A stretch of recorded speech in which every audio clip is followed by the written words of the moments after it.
Bonjour. J'ai déjà évoqué dans ma courte vidéo Le prix de la gloire que l'héritage céleste de gloire implique notre fidélité envers Christ à travers les difficultés rencontrées parfois très intenses. Notre appartenance à Dieu peut nous coûter cher, même jusqu'à notre vie. Lisons Luc 14, versets 27 à 30. « Et quiconque ne porte pas sa croix et ne me suit pas, ne peut être mon disciple. Car lequel de vous, s'il veut bâtir une tour, ne s'assied d'abord pour calculer la dépense et voir s'il a de quoi la terminer, de peur qu'après avoir posé les fondements, il ne puisse l'achever, et que tous ceux qui le verront ne se mettent à le railler en disant « Cet homme a commencé à bâtir, et il n'a pu achever ?» Donc Jésus n'a jamais caché qu'il y aurait un prix à payer pour le suivre, nous engageant à réfléchir à ce qu'il va réellement représenter que de le suivre. Si nous en faisons le choix, il nous appelle à porter notre croix. Jésus évoque même le sang des martyrs, des croyants de l'Ancien Testament, en Matthieu 23, verset 35. Tout le sang innocent répandu sur la terre, depuis le sang d'Abel le juste jusqu'au sang de Zacharie. Et en Hébreux 12, verset 4, si « vous n'avez pas encore résisté jusqu'au sang » évoque principalement la lutte contre le péché, cela inclut également la persécution d'un monde opposé à Dieu. Dans les temps de la fin, la persécution s'accentue, s'accélère et se manifeste au grand jour. À présent, ceci se produit également dans des pays prônant la liberté de conscience, d'expression et de religion, et la persécution émane parfois même directement de leurs autorités. Lorsque je lis Luc 22, verset 21, « Cependant, voici la main de celui qui me livre est avec moi à cette table » et Matthieu 26, verset 50, Jésus lui dit « Mon ami, ce que tu es venu faire, fais-le. » Alors ces gens s'avancèrent, mirent la main sur Jésus et le saisirent. Je réalise que ces mots sont de toute importance. Ils sont de la part de Jésus le signal de départ pour qu'ait lieu, au temps précis arrêté par Dieu, son arrestation et sa mort. L'ennemi a machiné des plans, tendu des pièges, disposé des pions pour éliminer Christ, le Fils de Dieu, qui est aussi parfaitement homme, et qui en tant qu'homme sans péché, peut également revendiquer le droit donné par Dieu aux hommes, lors de la création des hommes, d'Adam, à régner sur la terre en son nom. Mais Christ ne tombe pas dans un guet-apens. Il n'est pas une victime sans force, contrainte à subir ce qui lui arrive. Il maîtrise pleinement la situation. Il n'est ni surpris, ni désemparé. Il est décidé et serein, heureux de pouvoir exprimer ainsi son amour pour Dieu et pour tous les hommes. Cependant, nous sommes dans la réalité de ce monde physique, et tout n'est pas si simple.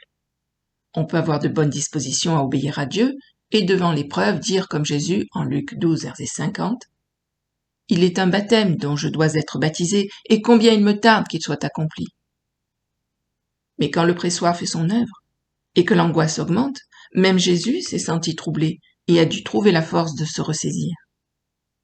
Jean 12, verset 27, « Maintenant mon âme est troublée, et que dirai-je ? Père, délivre-moi de cette heure ? Mais c'est pour cela que je suis venu jusqu'à cette heure. » Il est venu pour accomplir la volonté de Dieu, et donc offre sa vie en sacrifice. À Gethsémani, il a confirmé une dernière fois maintenir son engagement envers Dieu de se soumettre à sa volonté, sachant qu'elle le conduira à subir fausses accusations, procès truqués, insultes, violences, humiliations, tortures et mort. Il avait la réalisation de la volonté de Dieu en vue. Son objectif, sa priorité, était de satisfaire la volonté de son Père.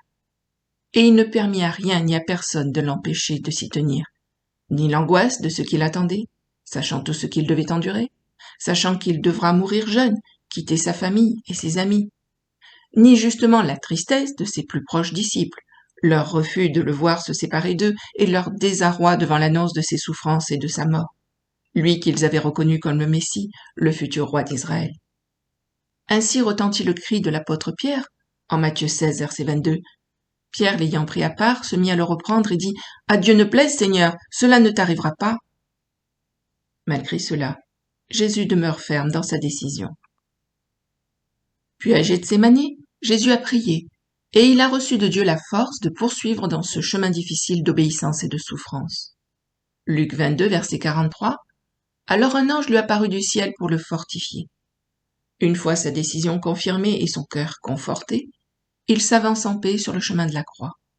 Son cœur est fortifié en Dieu, car il a choisi la voie de l'obéissance. Rien de ce qui arrivera ensuite ne pourra détruire son union avec Dieu, même si elle est interrompue momentanément lorsqu'il portera sur lui les péchés de tous les hommes.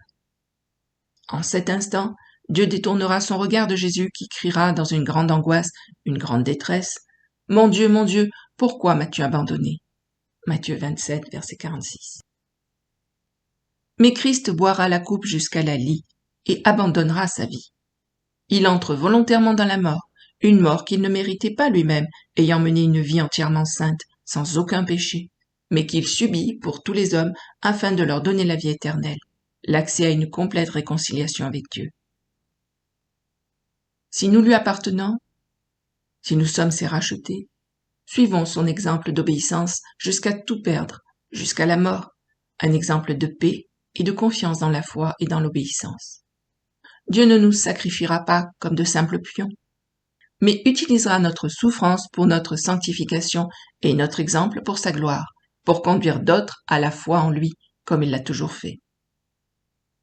Nos souffrances ne sont jamais vaines, même si nous n'en voyons pas toujours les fruits depuis notre point de vue restreint. Jésus nous a laissé de magnifiques promesses à ce sujet, exprimées à plusieurs reprises avec quelques variantes ou précisions. Matthieu 19, verset 29, « Et quiconque aura quitté à cause de mon nom ses frères ou ses sœurs ou son père ou sa mère ou sa femme ou ses enfants ou ses terres ou ses maisons recevra le centuple et héritera la vie éternelle. » Matthieu 16, verset 25, « Car celui qui voudra sauver sa vie la perdra, mais celui qui la perdra à cause de moi la trouvera. » Luc 9, verset 24, « Car celui qui voudra sauver sa vie la perdra, mais celui qui la perdra à cause de moi la sauvera. » Matthieu 10, verset 39, « Celui qui conservera sa vie la perdra, et celui qui perdra sa vie à cause de moi la retrouvera. » Marc 8, verset 35, « Car celui qui voudra sauver sa vie la perdra, mais celui qui perdra sa vie à cause de moi et de la bonne nouvelle la sauvera. » Abandonnons tout à Dieu les yeux fermés, sans regard en arrière, car Jésus lui répondit, « Quiconque met la main à la charrue et regarde en arrière n'est pas propre au royaume de Dieu. » Luc 9, verset 62. L'ennemi nous arrache par ses mensonges, réputation et honneur, nous enlève par sa violence biens, santé, famille, amis et frères. Il peut même nous mettre au supplice et nous prendre la vie. Tout ceci par le passé a été le lot de tant de croyants déjà, et l'est encore à cet instant même.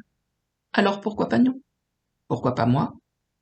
L'heure de prouver mon amour à Dieu, à Christ qui a tant souffert et est mort pour moi, à mes frères dans la foi, à tous les autres hommes, est peut-être venue. J'ai chanté avec émotion l'amour de Dieu, fleuve immense, torrent d'amour, rivière d'amour, mais communier à son amour, ce n'est pas seulement baigner dans sa grâce, c'est aussi et surtout unir mon cœur à celui de Dieu, partager son amour pour tous les hommes, et donc, comme Christ, être prêt à abandonner tout ce que j'ai pour eux, pour leur témoigner l'amour de Dieu, pour les aider à entrer aussi dans son amour, son salut, sa grâce. N'est-il pas temps pour moi, pour nous tous, croyants, de réaliser que ce qui se produit dans nos vies n'est pas le fruit du hasard, mais que chaque coup de l'ennemi est permis par Dieu et représente une occasion de plus pour nous de montrer à Dieu que nous l'aimons vraiment? Car le véritable amour ne consiste pas en belles paroles, en superbes cantiques chantés avec des yeux brillants d'émotion, mais en demeurant fidèle à Dieu en toutes circonstances, dans la paix, dans la louange, le cœur toujours reconnaissant. Continuez à croire en la bonté de Dieu quand tout va de travers.